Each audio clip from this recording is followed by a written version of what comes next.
Good afternoon students, मैं संदीप कुमार शुक्ला आप सभी के साथ जनरल इंजीनियरिंग सब्जेक्ट को डिस्कस कर रहा हूँ। ये सब्जेक्ट मैकेनिकल आरएसी डिप्लोमा पाठ्यक्रम के द्वितीय सेमेस्टर में है। पिछले वीडियो में हमने कैपेसिटर्स का कॉम्बिनेशंस देखा था, किस प्रकार उनका कॉम्बिनेशन सीरीज और पैरेलल ढंग से किया जाता है और सीरीज और पैरेलल कॉम्बिनेशन में उनके कैपेसिटेंस किस प्रकार से निकाले जाते हैं, उनके आवेश और पोटेंशियल क्या क्या होते हैं, ये सारी बातें हमने डिस्कस किया था। इसके साथ ही साथ हमने कुछ क्वेश्चंस भी देखे थे। उम्मीद है आपने उनको रिवाइज किया होगा, क्वेश्चंस के प्रैक्टिस किए होंगे, क्योंकि इसके बिना आप समझ नहीं पाएंगे। ठीक है, ये बहुत ज़रूरी है। आज हमारा टॉपिक है किरचॉफ के नियम यानी किरचॉफ्स लॉ। ठीक है, तो इसको हम लोग देखेंगे आज। किरचॉफ के नियम के बारे में आपने पहले भी पढ़ा होगा, हो सकता है फिजिक्स में पढ़ चुके हों। तो एक वैज्ञानिक थे श्रीमान गुस्ताव रोबर्ट किरचॉफ। ठीक है, मिस्टर गुस्ताव रोबर्ट किरचॉफ। इन्होंने 1842 में विद्युत परिपथ संबंधी दो नियमों का प्रतिपादन किया था। ठीक है, 1842 में डॉक्टर गुस्ताव रोबर्ट किरचॉफ, इनका पूरा नाम था डॉक्टर गुस्ताव रोबर्ट किरचॉफ, 1842 में वैद्युत परिपथ संबंधी दो नियमों का इन्होंने प्रतिपादन किया, जो बाद में उन्हीं के नाम पर किरचॉफ का धारा नियम तथा किरचॉफ का वोल्टता नियम के नाम से जाना गया। ठीक है, इन्हीं को किरचॉफ के नियम कहा जाता है। बात समझ में आई होगी। कौन थे? Doctor Gustav Robert Kirchhoff. कब किया था? 1842 में, 1842 में। आपको याद होगा भारत में 1942 में क्या चला था? 1942 में अंग्रेजों भारत छोड़ो, उसके 100 साल पहले इन्होंने ऐसा किया था। ठीक है, 1942 में जब भारत क्विट इंडिया मूवमेंट कर रहा था, उसके 100 साल पहले डॉक्टर गुस्ताव रोबर्ट किरचॉफ ने 1842 में वैद्युत परिपथ संबंधी दो नियम बनाए और इन्हीं नियमों को बाद में इनके नाम पर किरचॉफ के नियम के नाम से जाना गया। जो नियम इस प्रकार हैं। पहला है किरचॉफ्स करंट लॉ, अर्थात किरचॉफ का धारा नियम। ये क्या होता है? तो कहते हैं इस नियम के अनुसार किसी बंद वैद्युत परिपथ में, ठीक है, किरचॉफ के धारा नियम के अनुसार किसी बंद वैद्युत परिपथ में किसी संधि पर यानी जंक्शन पॉइंट। अब जंक्शन पॉइंट क्या होता है? एक ऐसा पॉइंट जहाँ दो या दो से अधिक, ठीक है, रास्ते मिलते हैं, उसे क्या कहा जाता है? Junction point. ठीक है, एक ऐसा बिंदु जहाँ दो या दो से अधिक रास्ते मिलते हों, उसे क्या कहा जाता है? जंक्शन। तो वैद्युत परिपथ में भी यानी इलेक्ट्रिक सर्किट में भी जिस पॉइंट पर दो या दो से अधिक ब्रांचेज मिल रही हों, उसे क्या कहा जाता है? संधि। ठीक है, यानी जंक्शन पॉइंट। तो किसी जंक्शन पर मिलने वाली समस्त धाराओं का बीजगणितीय योग क्या होता है? शून्य होता है। यह है धारा का नियम, किरचॉफ के धारा का नियम। फिर से सुन लो, किरचॉफ के धारा के नियम के अनुसार किसी बंद वैद्युत परिपथ के किसी जंक्शन पर मिलने वाली समस्त धाराओं का बीजगणितीय योग 0 होता है। बीजगणितीय योग का क्या मतलब? उनके साइन के साथ उनका समेशन किया जाए। अर्थात अगर संधि पर धाराएं आ रही हैं तो उन्हें पॉजिटिव माना जाए, और संधि से धाराएं दूर जा रही हैं तो उन्हें नेगेटिव माना जाए। इस प्रकार जितनी धाराएं आ रही होंगी संधि पर, वो सभी पॉजिटिव होंगी, और जितनी धाराएं संधि से दूर जा रही होंगी सभी नेगेटिव होंगी।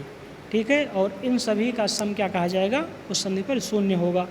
ठीक है, अर्थात आने वाली धारा और जाने वाली धारा दोनों बराबर होगी, तभी तो शून्य हो पाएगा। ठीक है, अब ये बात अलग है कि आ कितने रास्ते से रही हैं और जा कितने रास्ते से रही हैं। ठीक है, ये बहुत इम्पोर्टेंट बात है। ज़रा देखते हैं आगे, एक मिनट। ठीक, अब मान लीजिए ये कोई पॉइंट है हमारे पास, एक सेकेंड।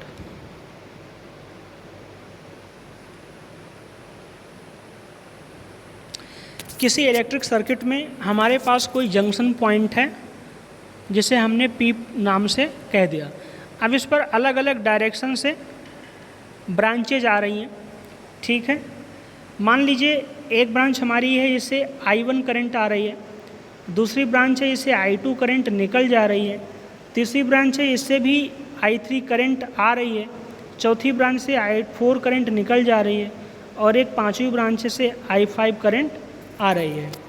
तो इन किरचॉफ महोदय के धारा नियम के अनुसार इस संधि पर जितनी धाराएं आएंगी उतनी ही धाराएं निकल जाएंगी, यानी इस संधि पर आने वाली धारा बराबर हो जाएगी संधि से बाहर जाने वाली धारा।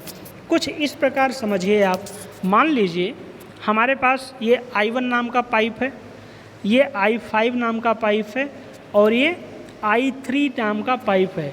इन तीन पाइप से होकर के हम इसमें पानी डाल रहे हैं जो यहाँ पर इकट्ठा हो रहा है इस कुंड में, और इस पूरे पानी को I2 और I4 नाम के दो पाइप से वापस भेज रहे हैं।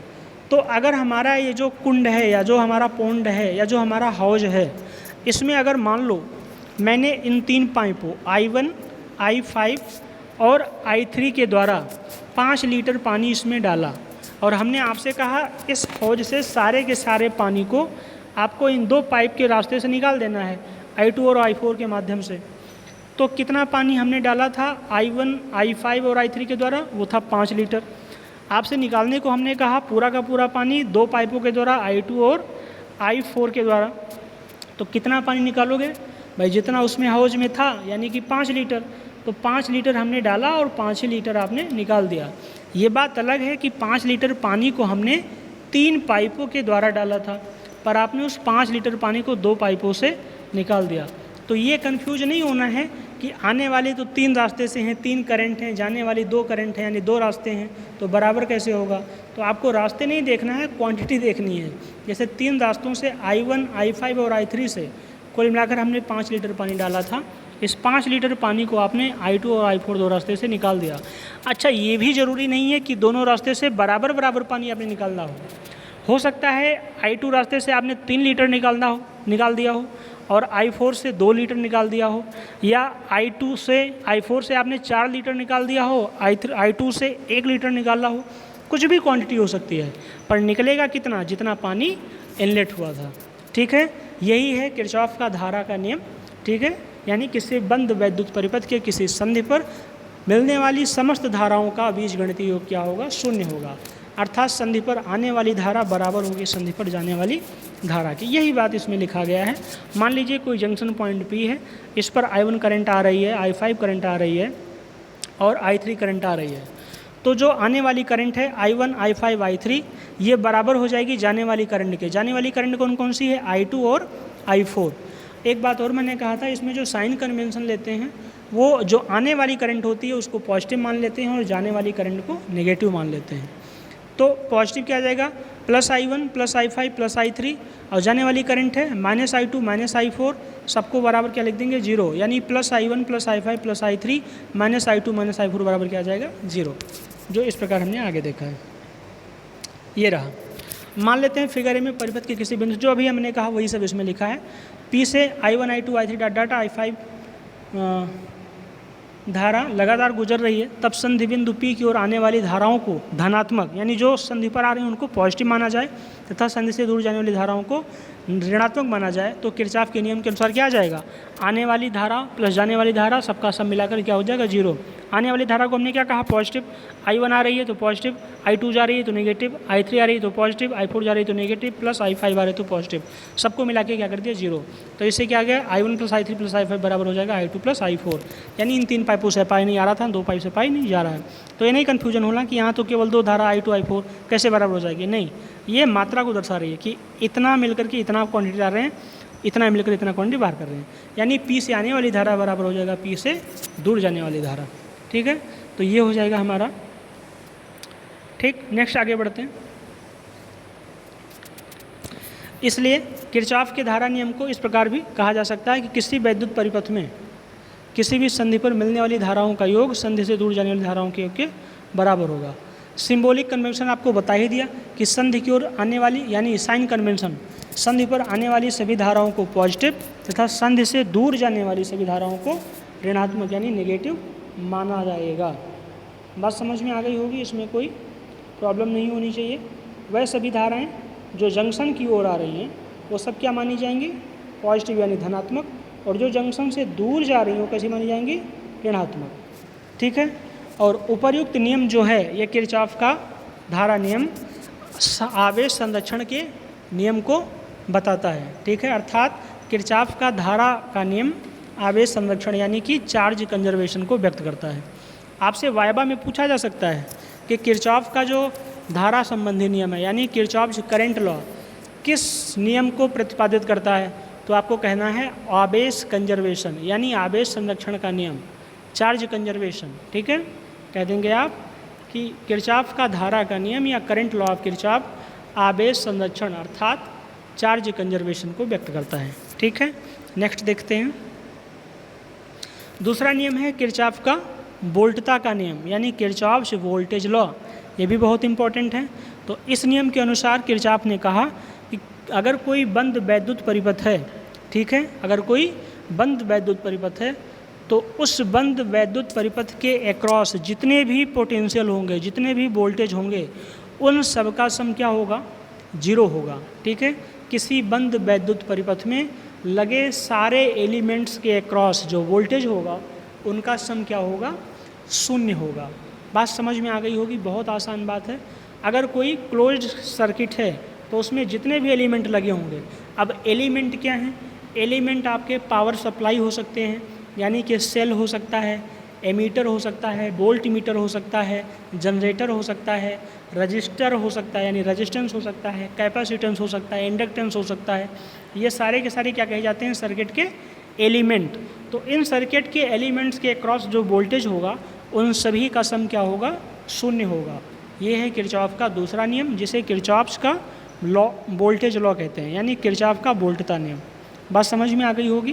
किरचॉफ के इस नियम के अनुसार किसी बंद वैद्युत परिपथ में प्रयुक्त सभी विद्युत वाहक बलों यानी जितने भी एलिमेंट्स हैं, ठीक है, उनके क्रॉस जो वोल्टेज होगी उसका सम क्या हो जाएगा? शून्य होगा। इस नियम के अनुसार किसी बिंदु वैद्युत परिपथ में प्रयुक्त सभी विद्युत वाहक बलों तथा अवयवों। अच्छा, विद्युत वाहक बल किसे कहते हैं? जो पावर सप्लाई के सोर्स होते हैं, जैसे कि सेल हो गया, वोल्टेज, एमीटर, जनरेटर, इन सबको कहा जाता है विद्युत वाहक बल। तो इनका जो वोल्टेज होगा प्लस एलिमेंट्स, एलिमेंट्स में आते हैं आपके रेजिस्टेंस, कैपेसिटेंस, कंडक्टर्स, इंडक्टर्स, ये सब किस ये सब चीज़ें आ जाएंगी इसमें एलिमेंट्स में। वैसे एलिमेंट्स में सेल्स, बैटरीज, ये सब भी आते हैं। पर जब कभी विद्युत वाहक बल की बात की जाएगी तो इसमें केवल सेल्स, कैपेसिटर, ये एमीटर्स, वोल्टेज यही आएंगे। लेकिन एलिमेंट्स की बात करें तो ये सारे के सारे आएंगे। ठीक है, तो इसमें कहा गया कि किसी बंद वैद्युत परिपथ में प्रयुक्त सभी विद्युत वाहक बलों यानी कि सेल, एमीटर या वोल्टेज जो भी हैं तथा अवयव जो लगे हैं यानी रजिस्टर्स, कैपेसिटर, कंडक्टर्स, इन सब के अक्रॉस जो वोल्टता पात है उनका बीजगणितीय योग शून्य होगा। अगर सीधे शब्दों में, सामान्य शब्दों में कहें तो वही जो आपसे मैंने कहा था कि किसी बंद वैद्युत परिपथ में लगे हुए सभी एलिमेंट्स, चाहे वो विद्युत वाहक बल हो यानी कि सेल हो या फिर एमीटर हो या वोल्ट मीटर हो या फिर अन्य एलिमेंट्स जो वोल्टता पात कराते हैं जिससे वोल्टेज ड्रॉप होता है, चाहे वो रेजिस्टेंस हो, चाहे कैपेसिटर्स हो, चाहे इंडक्टर्स हो, इनके क्रॉस जो वोल्टेज हैं उनका सभी का सम जीरो के बराबर होगा, बीजगणितीय योग जीरो होगा। तो यहाँ से समेशन आप EMF यानी जो सेल्स लगे हैं उनका EMF प्लस जो वोल्टता ड्रॉप है यानी रेजिस्टेंस है उनके अक्रॉस जो वोल्टेज ड्रॉप हो रहा है, इन सब का सम जीरो होगा। जैसे यहाँ नीचे देख सकते हैं, एक कोई हमारी ये सर्किट है, ज़रा ध्यान से देखिए। ठीक है, इस सर्किट में आपने देखा होगा दो सेल लगे हुए हैं, एक का पोटेंशियल E1 है, दूसरे का E2 है, और दो वोल्टता पात वाले एलिमेंट्स लगे हैं R1 और R2। तो कहते हैं इनके अक्रॉस जो वोल्टेज हैं यानी EMF है, तो सेल के अक्रॉस EMF है E1 प्लस E2, और दूसरा जो ये एलिमेंट्स हैं वोल्टता ड्रॉप वाले R1 प्लस R2, इनके क्रॉस जो वोल्टता ड्रॉप होगा उन सब का सम क्या हो जाएगा? जीरो हो जाएगा। तो जो रेजिस्टेंस है इनके क्रॉस वोल्टता क्या हो जाएगा? ओम के नियम से जानते हैं V = क्या होता है? IR। R दिया है, I से मल्टीप्लाई कर दो तो इनका वोल्टता निकल आएगा, वो क्या आ जाएगा? I × R1, यहाँ जाएगा I × R2। ठीक है, तो हमारे पास जो आ जाएगा E1, एक सेकेंड रुकिए,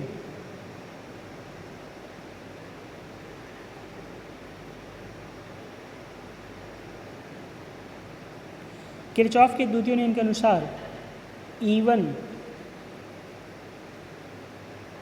plus E2 plus IR1 plus IR2 equals to 0 होगा।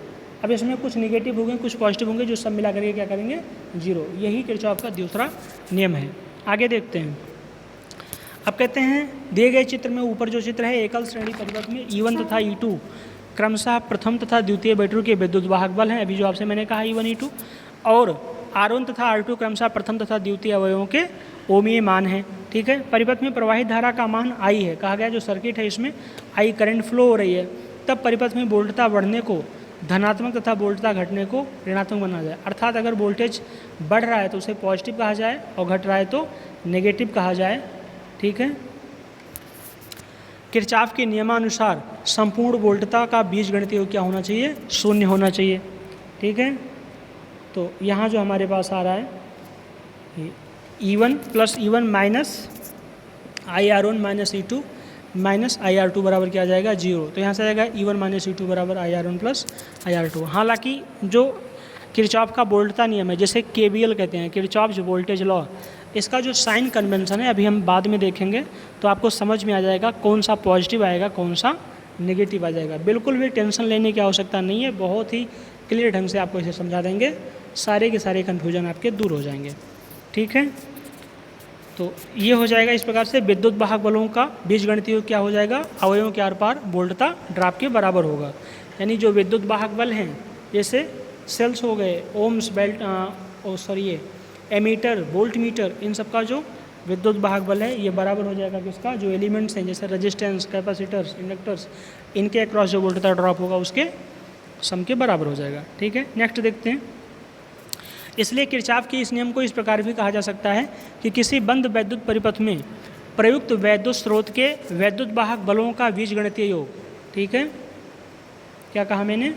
कि किसी बंद वैद्युत परिपथ में प्रयुक्त वैद्युत स्रोत के वैद्युत वाहक बलों, वैद्युत स्रोत cell, volt meter, ammeter, generator, ये सब, ठीक है, इनका विद्युत वाहक बलों का बीजगणितीय योग उस परिपथ में लगे हुए एलिमेंट्स जैसे रेजिस्टेंस, कैपेसिटर इत्यादि के आर पार यानी अक्रॉस वोल्टता पात के बीजगणितीय योग के बराबर होगा। अर्थात जितना विद्युत सप्लाई का विद्युत वाहक बल होगा उतना ही वोल्टता ड्रॉप के एलिमेंट्स के अक्रॉस वोल्टता ड्रॉप का सम होगा। ठीक। अब है प्रतीक संबंधी पारंपरिकताएं यानी कन्वेंशंस क्या हैं, साइन कन्वेंशंस। तो ये देखते हैं। तो हमने कहा, पहले भी कहा कि अगर वोल्टेज बढ़ रहा है तो उसे पॉजिटिव लेते हैं और वोल्टेज घट रहा है तो उसे नेगेटिव लेते हैं। इसमें कोई दो राय नहीं होनी चाहिए, शक नहीं होना चाहिए। ये लिखने को आए तो आप लिख देंगे, वैसे आपको एक शॉर्ट ट्रिक बताऊंगा, उसे आसानी से कर लेंगे। ठीक है। दूसरा है वैद्युत स्रोत जैसे कि सेल, बैटरी, जनित्र आदि के आर पार धनात्मक ध्रुवता से ऋणात्मक ध्रुवता की ओर घटती हुई वोल्टता का प्रयुक्त प्रतीक ऋणात्मक होगा। हाँ, अभी यहाँ पर हमारे पास दो मेथड हैं इनको देखने के लिए, वो आपसे हम आगे देखते हैं। अभी बस इतना ध्यान रखें। ठीक।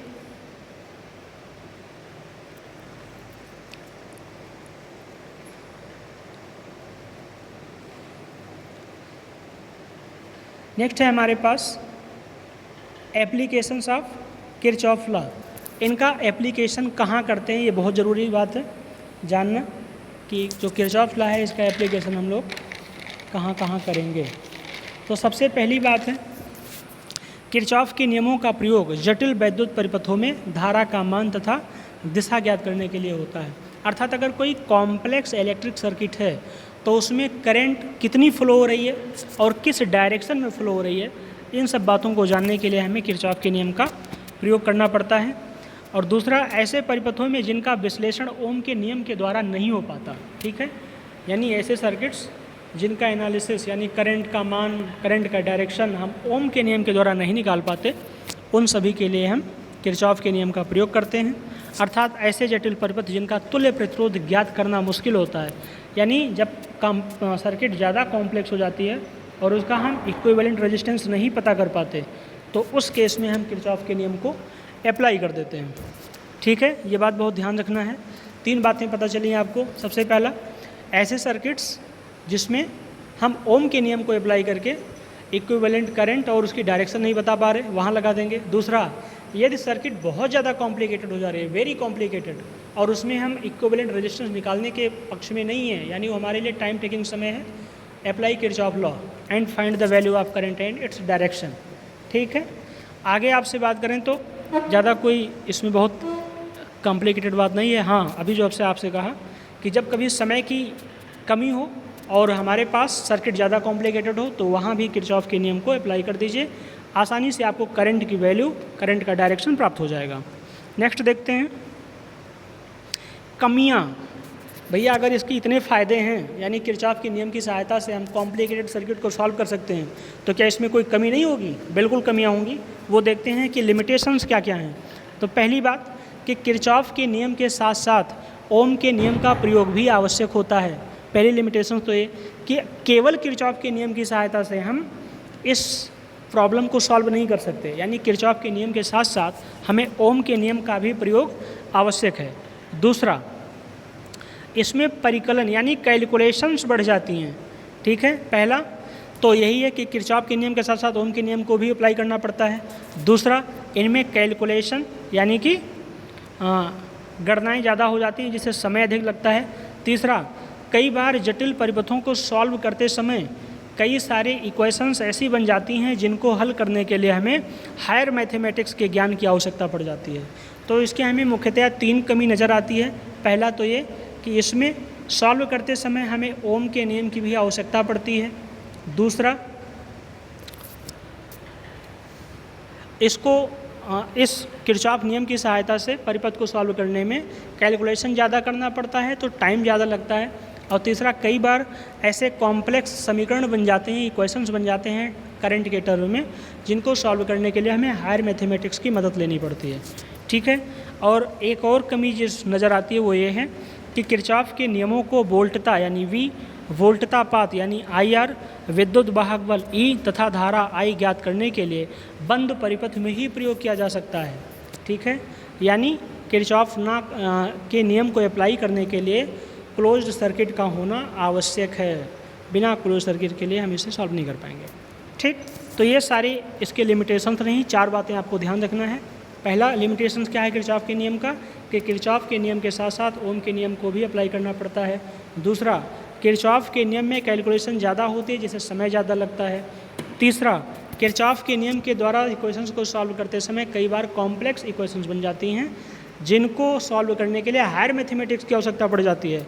और लास्ट बात है कि किरचॉफ के नियमों को वोल्टता पात, विद्युत वाहक बल EMF व धारा ज्ञात करने के लिए हमें क्लोज सर्किट की आवश्यकता पड़ती है। उसके बाद साइन कन्वेंशंस हमने आपसे कहा था, हम आगे बात करेंगे, तो एक बार बता देते हैं थोड़ा बहुत, ये बहुत ज़रूरी है। आप हमेशा जानते हैं जो करंट फ्लो होती है वो हाई पोटेंशियल से लो पोटेंशियल की ओर होती है। ठीक है, यानी जैसे हीट होती है, हीट क्या होती है, जहाँ ज़्यादा हीट से कम हीट की ओर प्रोसीड करती है, अर्थात जो गर्म वस्तु है उससे हीट निकल के ठंडी वस्तु की ओर जाती है। उसी प्रकार करंट भी है, जहाँ पोटेंशियल हाई है वहाँ से करंट निकलेगी और जहाँ पोटेंशियल लो है उसकी तरफ करंट फ्लो करेगी।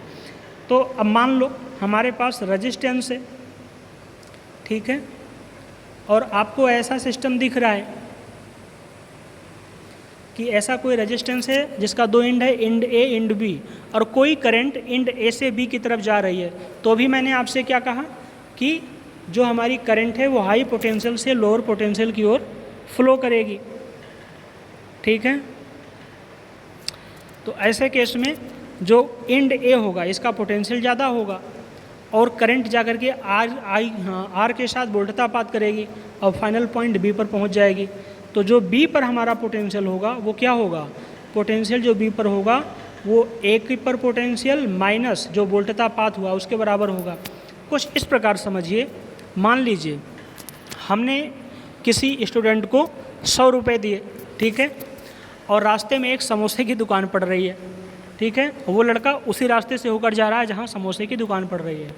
और ऐसे मानिए कि समोसा जो है उस बच्चे की कमज़ोरी है, ठीक है, अगर उसने समोसे की दुकान देख ली तो बिना खाए वो रह नहीं सकता। मैंने बच्चे को 100 रुपये दिया, रास्ते में समोसे की दुकान है, वो अगले पॉइंट उसे अपने घर जाना है B पॉइंट पर, तो समोसे की दुकान दे करके वो समोसा खाने जाएगा और मान लीजिए उसने 25 रुपये के समोसे खा लिए, तो बी पर पहुँचेगा तो कितने रुपये बचेंगे भाई? 100 लेकर चला था, 25 खर्च कर दिया समोसे पर, तो मिला 75 रुपये। ठीक है, इसी प्रकार हमारे पास करंट भी है। हाई पोटेंशियल से चल रही है, रास्ते में वोल्टतापात हुआ और अपने अंतिम पॉइंट पर पहुंची, तो अंतिम पॉइंट पर जो पोटेंशियल होगा वो प्रारंभिक पॉइंट के पोटेंशियल में से हम वोल्टतापात को घटाने पर प्राप्त करेंगे। तो आ जाएगा बी ए, ये ज़्यादा होगा, इसमें से घटा देंगे क्या I1 R1, तो बचेगा क्या बी बी के अनुसार। जैसे यहाँ 100 रुपये लेकर चले थे, यहाँ 25 रुपये खर्च कर दिए, तो लास्ट में बचा कितना 75 रुपये। तो ये ध्यान रखना हमेशा कि करंट जिस टर्मिनल से चलेगी वहाँ पोटेंशियल ज़्यादा होगा और जिस पोटेंशियल पर पहुँचेगी वहाँ पोटेंशियल कम होगा, हमेशा और हमेशा। ये बहुत इंपॉर्टेंट बात है। इसी प्रकार अगर करंट टर्मिनल बी से चल रही है, ए पर पहुंच रही है, रास्ते में पोटेंशियल R2 है, तो यहाँ भी उस प्रकार होगा। भाई बी से चल रही है, सीधी सी बात है, यहाँ पोटेंशियल ज़्यादा होगा, ए पर पहुंच रही है तो कम होगा। तो क्या लिख सकते हैं, आ जाएगा हमारे पास VB minus I2 R2 minus, ठीक है, BB minus I2 R2 equals to BA, ठीक है, या फिर BB equals to BA plus I2 R2, इस प्रकार से। जैसे यहाँ पोटेंशियल ज़्यादा है तो हम ऐसे तो लिख सकते हैं BB minus I2 R2 equals to VA, या फिर BB अगर निकालना चाहें तो BB equals to BA plus I2 R2। ये बात समझ में आ गई होगी। बस एक बात ध्यान रखना कि करंट जिस टर्मिनल से चलेगी वो टर्मिनल पर पोटेंशियल हाई होगा, जिस पोटेंशियल पर पहुंचेगी वहाँ टर्मिनल पोटेंशियल कम होगा। ठीक है, इस प्रकार से आगे निकाल लेते हैं। हालांकि अगर हम शॉर्ट टर्म आपको बताएंगे, इसी प्रकार हम EMFs यानी सेल्स के लिए भी कर सकते हैं। ठीक है, सेल का पॉजिटिव टर्मिनल जिस एंड से जुड़ा होगा उसका पोटेंशियल हाई होगा और जिससे नेगेटिव जुड़ा होगा उसका पोटेंशियल लो होगा। जैसे यहाँ लिखा है ए टर्म, इस सर्किट का जो ए टर्मिनल है वो पॉजिटिव प्लेट से जुड़ा हुआ है, तो ए पॉइंट का जो पोटेंशियल होगा वो ज़्यादा होगा और बी का कम होगा क्योंकि नेगेटिव से जुड़ा है। तो क्या लिख देंगे VA minus E1 equals to BB। इसी प्रकार यहाँ सेम बात कैपेसिटर्स के लिए भी लागू है। कैपेसिटर्स का पॉजिटिव टर्मिनल जिस एंड से जुड़ा होगा वो हाई पोटेंशियल पर होगा, जिससे लोअर जुड़ा है वो लो पोटेंशियल पर होगा। ठीक है, तो यहाँ हम देख लेंगे। अब यहाँ देखो, इसका पॉजिटिव टर्मिनल ए से जुड़ा है तो VA minus Q equals to BB। अब यहाँ माइनस Q अपान C1 होगा क्योंकि पोटेंशियल के टर्मिनल आएंगे, और Q इक्वल्स टू CB होता है तो B equals to Q upon C आ जाएगा। इसी प्रकार यहाँ A वाला टर्म जो है नेगेटिव से जुड़ा है, B वाला पॉजिटिव से, तो पोटेंशियल कहाँ ज़्यादा होगा, B पर होगा। तो आप ऐसे लिख सकते हैं BB minus Q2 upon C2 equals to BA, या BA plus Q2 upon C2 equals to BB। ठीक है, इस प्रकार ये ध्यान रखना है। अब हमारे पास कुछ सवाल हैं, जरा देख लेते हैं जल्दी से। क्वेश्चंस बहुत ज़रूरी हैं किरचॉफ के नियमों का पालन करते हुए।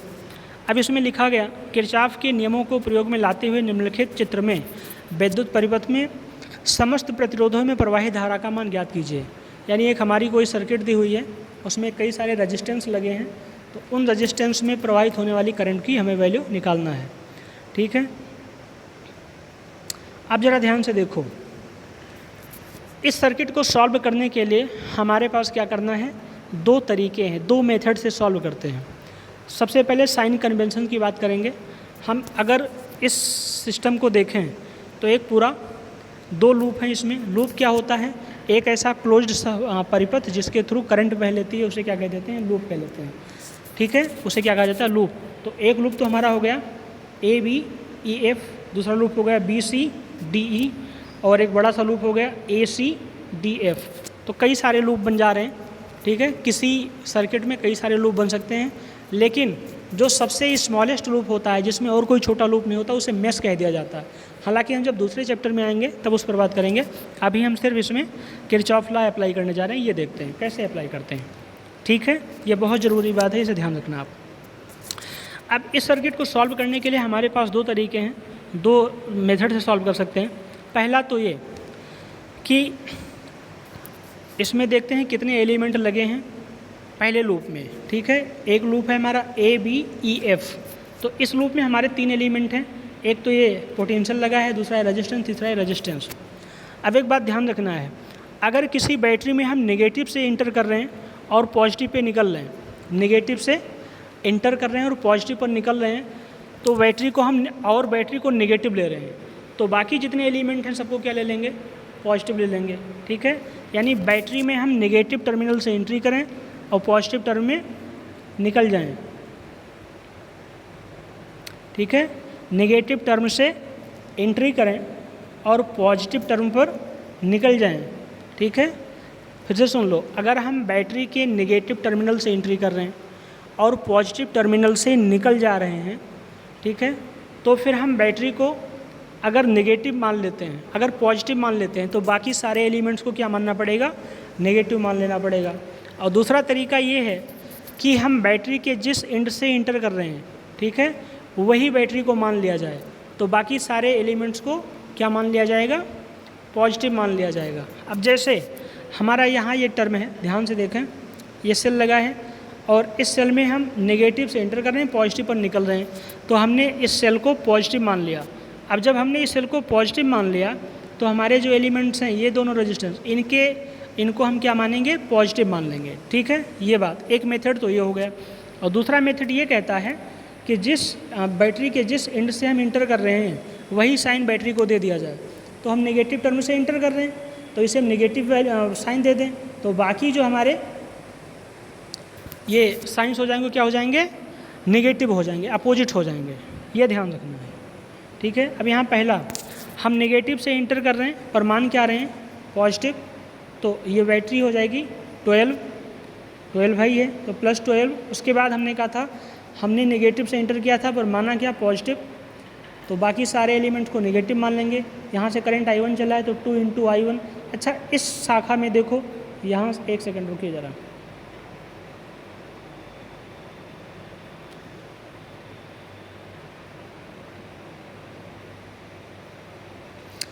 इस ब्रांच में एक तो I1 करंट ये आ रही है और उसके अलावा I2 करंट ये आ रही है। ठीक है, इस ब्रांच में दोनों करंट आ रही है, तो इसमें हमारा I1 भी होगा, I2 भी होगा। पर ध्यान रखें कि हम जिस लूप में काम कर रहे हैं, जिस भी लूप में काम करेंगे, उस लूप में बहने वाली धारा को हमेशा और हमेशा ज़्यादा माना जाएगा। ठीक है, तो यहाँ हमारे पास ये, अब यहाँ तो पॉजिटिव है तो यहाँ तो कोई दिक्कत नहीं, चाहे I1 को पहले लिखें चाहे I2 को, लेकिन अगर डिफरेंस की बात होगी तो जिस लूप में हम काम करेंगे उस लूप की करंट को ज़्यादा मानेंगे। तो यहाँ पर हमारे पास आ जाएगा 12 - 2I1 माइनस I1 + I2 = 0। इसे सॉल्व करेंगे तो 3I1 + I2 = 12 आ जाएगा, ब्रैकेट खोल देंगे तो 12 - 2I1 - I1 - I2, तो 3I1 + I2 = 12। ठीक है, उसके बाद यही KVL हमने दूसरे परिपथ में लगा दिया, दूसरे लूप में जो है BCDEF, कहाँ गया, ये रहा BCDEF, इसमें ये मान लेते। अच्छा, करंट की डायरेक्शन आप कुछ भी मान सकते हैं, चाहो तो दोनों में समान मान लो, चाहे तो बैटरी की दिशा के अनुसार मान लो। एक सेकंड बता रहे हैं, जैसे यहाँ इस बैटरी में आप जानते हैं पॉजिटिव से करंट चलती है, तो आप चाहो तो ऐसे भी मान सकते हो। ठीक है, और जो डायरेक्शन इसमें माना वही चाहो तो इस लूप में भी मान सकते हो, यहाँ कुछ भी रहे, या आप चाहें तो इस लूप में इस डायरेक्शन में और इस लूप में करंट यहाँ से निकलते हैं तो इस डायरेक्शन में मान सकते हैं। ठीक है, दोनों में क्लॉकवाइज मान सकते हैं, दोनों में एंटी क्लॉकवाइज मान सकते हैं, कोई दिक्कत नहीं आने वाली। पर आप दो काम कर सकते हैं, या तो आप लूप में, अच्छा एक बात और, मान लो 3 लूप होता और बीच में कोई करंट नहीं होती, हम आगे सवाल ऐसा देखेंगे, तो फिर उसमें क्या करेंगे, तो उसमें कोई भी डायरेक्शन मान सकते हो, चाहो तो बैटरी वाली डायरेक्शन मान लो, चाहे खुद की क्लॉकवाइज या एंटी क्लॉकवाइज मान लेते हैं, हालांकि वो सवाल आगे देखेंगे। हाँ, अब हम BCDE इस लूप में KVL अप्लाई करेंगे। तो यहाँ से देखो, हम इंटर किधर से कर रहे हैं, प्लस से निकल रहे हैं माइनस पर, तो हमने कहा था अगर प्लस से इंटर करें तो इसे माइनस मान लेंगे, तो बाकी सारे क्या हो जाएंगे, पॉजिटिव में आ जाएंगे। सॉरी, प्लस से इंटर कर रहे हैं, इसे नेगेटिव मान रहे हैं, तो बाकी सारे टर्म क्या आ जाएंगे, नेगेटिव में आ जाएंगे, यह ध्यान रहे। अब हमने क्या किया,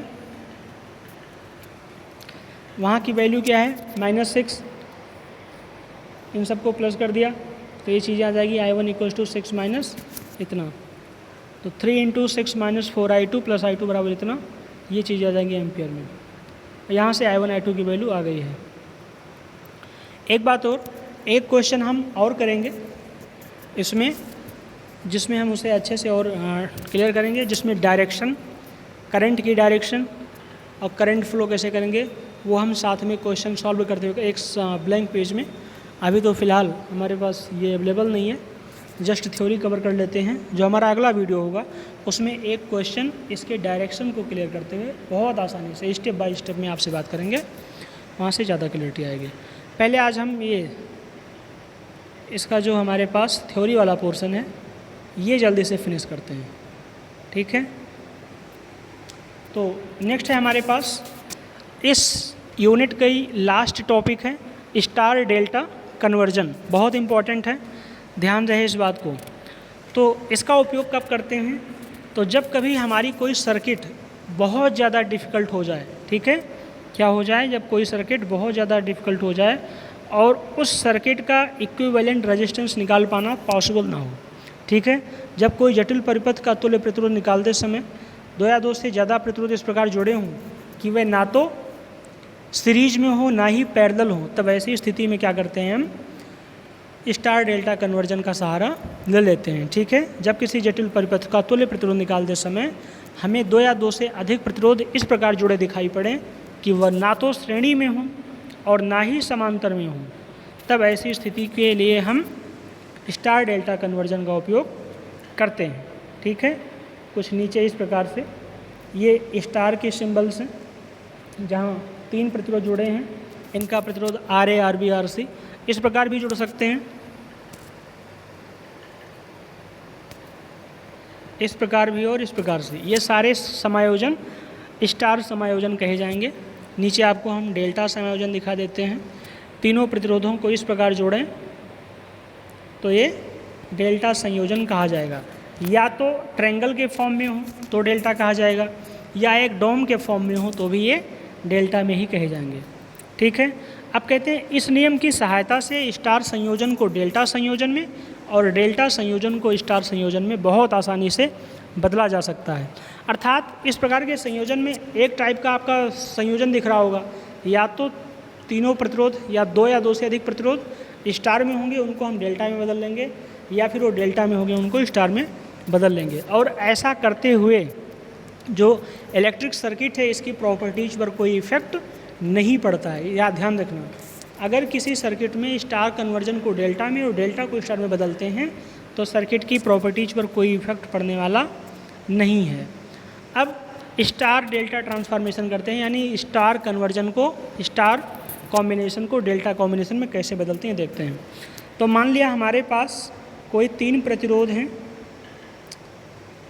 ठीक है, जैसे कि RA, RB, RC, और ये स्टार समायोजन बना रहे हैं।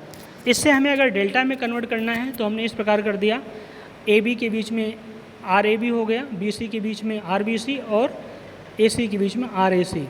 तो अभी जो हमारा स्टार समायोजन था वो डेल्टा में बदल चुका है, तो हमें वैल्यू RAB की, RBC की, RAC की चाहिए होगी। वो हम कुछ इस प्रकार निकाल लेंगे। RAB बराबर हो जाएगा RA plus RB plus RA into RB अपान RC, ठीक है। RAB बराबर RA plus RB plus RA into RB अपान RC। इसी प्रकार RBC निकाल लेंगे। RBC बराबर RB plus RC plus RB into RC अपान RA। इसी प्रकार RAC बराबर RA plus RC plus RA into RC अपान RB। तो इस प्रकार से स्टार डेल्टा कन्वर्जन में अगर स्टार में है और डेल्टा में कन्वर्ट कर रहे हैं तो RAB, RBC, RCA की वैल्यू निकाल लेंगे। इसी प्रकार अगर डेल्टा में दिया हो, ठीक है, RAB, RBC, RCA की वैल्यू हो और हमें RA, RB, RC की वैल्यू निकालना हो तो इस प्रकार से निकाल लेंगे। RA बराबर RAC इंटू RAB, ठीक है। RA बराबर RAC इंटू RAB अपान RAC plus RAB plus RBC। ये तो और आसान है। अगर RA निकालना है तो RAC इंटू RAB अपान RAB प्लस RBC RAC, तीनों में नीचे सेम रहेंगे, ठीक है। तो RA बराबर RAC इंटू RAB अपान RAC plus RAB plus RBC। इसी प्रकार RB बराबर RAB इंटू RBC अपान RAB plus RBC plus RAC। इसी प्रकार RC बराबर RAC into RCA upon RAC plus RBC plus RAB। तो ये कोई ज़्यादा बहुत बड़ी बात नहीं थी, बस केवल वैल्यूज निकालना है आपको, ये याद होना चाहिए। स्टार से डेल्टा में कन्वर्ट करेंगे तो हमें RAB, RBC, RCA की वैल्यू निकालनी होती है, और जब डेल्टा से स्टार में बदलते हैं तो RA, RB, RC की वैल्यू निकालनी होती है। ये तब करते हैं जब किसी जटिल परिपथ में हम तुल्य प्रतिरोध निकाल रहे हों और दो या दो से अधिक प्रतिरोध इस प्रकार जुड़े हों कि ना तो वो श्रेणी में आ रहे हों ना ही समांतर में आ रहे हों, तो हम उन्हें स्टार डेल्टा में कन्वर्ट करके वैल्यू निकाल लेते हैं। ठीक है, और याद रहे जब हम स्टार से डेल्टा अथवा डेल्टा से स्टार में बदलते हैं तो सर्किट की प्रॉपर्टीज पर कोई इफेक्ट नहीं पड़ता है। ठीक है, इस प्रकार हमारी यूनिट 1 यहीं समाप्त होती है। ध्यान रहे, इसका नोट्स आपको तैयार कर लेना है, रिवाइज करना है। किरचॉफ्स लॉ KVL पर एक क्वेश्चन मैं अच्छे से करूँगा जिससे आप लोगों को डायरेक्शन और साइन कन्वेंशन दोनों अच्छे से समझ में आ जाए। ठीक है, ताकि आप उसमें फिर कन्फ्यूजन ना रहे, वो हम नेक्स्ट वीडियो में देखेंगे। फ़िलहाल आज के लिए यहीं तक, लेकिन उससे पहले एक बहुत ज़रूरी सूचना, इन्फॉर्मेशंस। कई बच्चे अभी भी अटेंडेंस नहीं कर पा रहे हैं, पता नहीं क्यों, क्या दिक्कत है उन्हें या समझ नहीं पा रहे, ये बात हमें भी नहीं समझ में आ रही। लेकिन बिना अटेंडेंस के काम आपका मुश्किल हो जाएगा, मैं बार बार कह रहा हूँ। अटेंडेंस वीडियो के कमेंट बॉक्स में जाकर के आपको अपना नाम, रोल नंबर और सेमेस्टर लिख देना है। मैंने बता दिया था तरीका, एक बार फिर से बता रहा हूँ। मान लीजिए किसी का नाम है गोलू, तो क्या लिखेगा, सबसे पहले गोलू स्लैश रोल नंबर, मान लो उसका रोल नंबर है 1 2 3, तो स्लैश लगा देगा।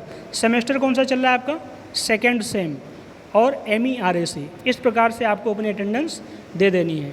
ठीक है, आज के लिए यहीं तक, तब तक के लिए धन्यवाद, थैंक यू।